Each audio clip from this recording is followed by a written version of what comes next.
napag-alaman ko from Undersecretary Bernardo na may mga tao sa Malacanang, no, not the President, not authorized by the President, who misrepresented him. I will name some of them. Undersecretary Adrian Bersamin. He name-dropped the President, making Saldico believe na utos ng Pangulo na ipasok sa BICAM yung insertions na 100 billion. Now, Yusek Traigib Olaybar, other personalities.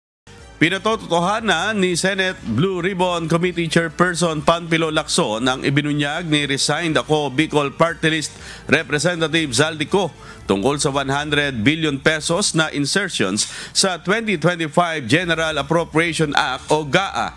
Ngunit pinabulaanan nito ang iba pang impormasyon na isiniwalat kabilang na ang 25% na komisyon umano ni Pangulong Ferdinand Marcos Jr. sa naturang insertions sa national budget. Ayon kay Lacson, nakatanggap siya ng tawag mula sa kampo ni dating Department of Public Works and Highways o DPWH Undersecretary Roberto Bernardo matapos mapanood ang video ni Saldico sa social media.